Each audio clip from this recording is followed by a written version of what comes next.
Give it up for James Archibald.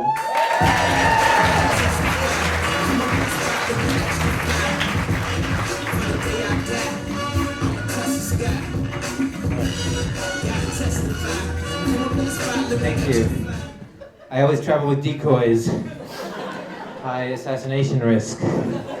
Especially after introductions like that. Steve, telling them I'm a club favorite. Are you crazy? My apologies. Accepted. I was thinking, excuse me. Yeah, so I was on Google the other day, and I was like, when did the magnifying glass become the symbol of search? Like, I have never looked for anything in my life using a magnifying glass, you know what I mean? Like, oh, I need to narrow my field of view, this is what I need, you know what I'm saying? Like, there's a lost hiker. Anybody with a helicopter or a magnifying glass, come help us out.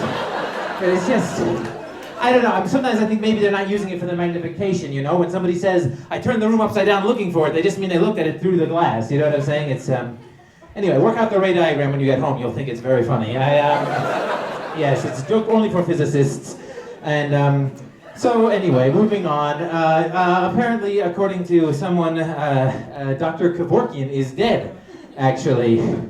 Yes, true story. It's crazy. I try to imagine, like, how is this when he's, you know, a ghost on the other side, you know what I mean? Like, well, you know, other ghosts, it's very hard to be a ghost. They have terrible balance. It's, other ghosts say that it might be unethical for me to help you stop being a ghost, but I hate being a ghost. I hated that joke too. The other guys made me do it. I was like, this is not gonna work.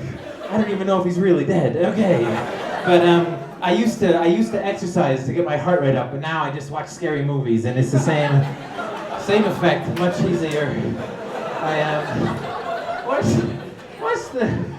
Okay, so I hate it when you see, like, have you ever been with one of those guys that when they see like an ad featuring an attractive woman, he's like, does she come with the car or whatever? I just think, man, when has anything ever come with a person since the passage of the 13th Amendment? Like, it's just, it makes me sick. Like, can't we move past that chapter in our history? I find it's just off-putting, it's anachronistic, it's ridiculous, I just know. And they didn't used to bundle them like that anyway, it's silly, it's silly. Stop making that joke, stop it. I'm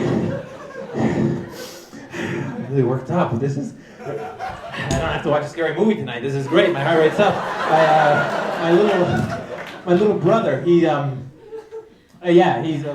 about him? Just a second, I wrote it on my hand. Yes, so anyway, he majored in disaster management, which is crazy. It's something I hadn't heard of. I mean, apparently, when he needs to manage something, he's like, I can't do it until it's a disaster. And I don't know how that works for your career. He moved to Las Vegas, and what happens in Vegas stays in Vegas, which means he's gonna have a huge hole in his resume when he leaves. I don't think he thought this through. Employers are just gonna assume he gambled the whole time. It's just ridiculous. Anyway, do you know what drives me? I had this girl, she called me baby. And I'm like, no, you're a baby. I just think, what a mean thing to say. You know what I mean? Babies, they cry for no reason. If you fell in a ditch, a baby would not help you, and he would not think twice about it. He would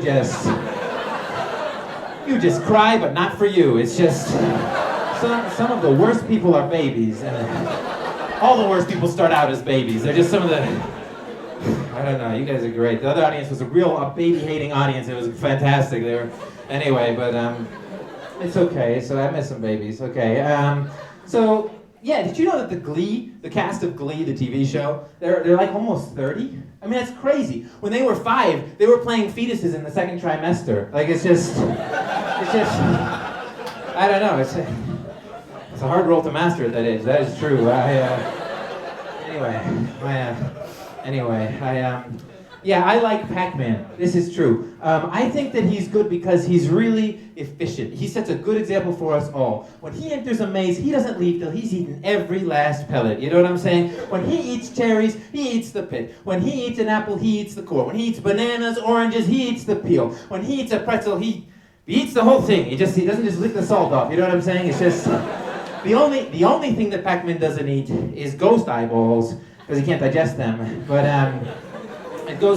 the eyeballs are the only part of the ghost you can't use. It's just, even the Indians had no use for ghost eyeballs. It's just how it is. But he's a good example of that for you. A good example, a very uplifting, I think this show is. So now moving on to something else. I found a letter from Dr. Seuss.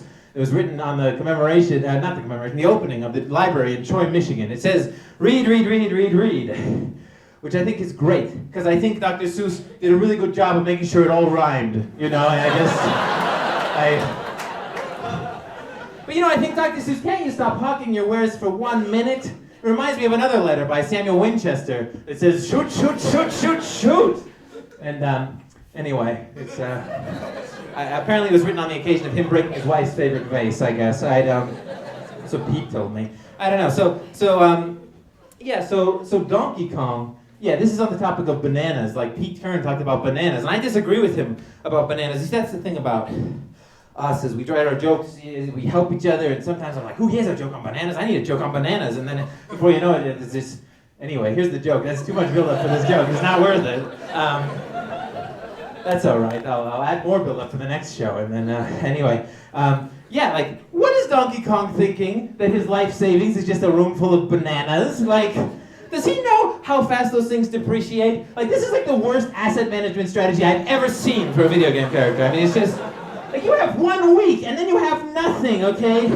Like, it's just, I don't know, silly. Some character, bad role models. I don't know.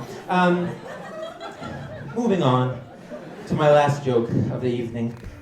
So somebody challenged me to write jokes on the topic of lazy eyes. And I was like, I will write you 8 jokes on lazy eyes, and 4 of them were good. And so here, well, 1 of them was good, but here are 4 of them. So, it's crazy having a lazy eye. It's terrible. I've been up for half an hour, my eyes are still in bed. It's gross, there's blood everywhere. It's just one of the most disgusting things. Yeah, so did you know that 1 in 40 eyes is lazy? That means if you're a housefly, you probably have 25 lazy eyes. And it is really hard, because people are like, look at that fly with the weird look on his face. You know, it's just a terrible stigma we put on those guys.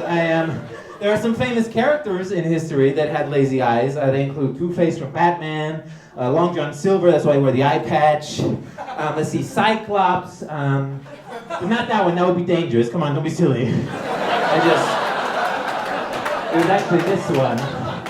Yeah, he's actually trying to look up and to the left, and so his eye is lazy.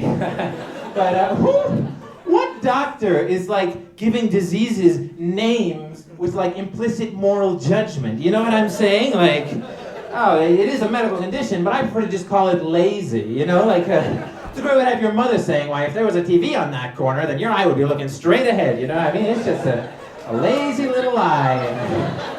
Oh, doctor, I've been throwing up. You know what I diagnose you with? Being a messy roommate. Doctor, I keep coughing. I have a terrible cough. I diagnose you with being rude and interrupting me. Doctor, epileptic seizures. We prefer to call that trying to get attention. Anyway, thanks you guys.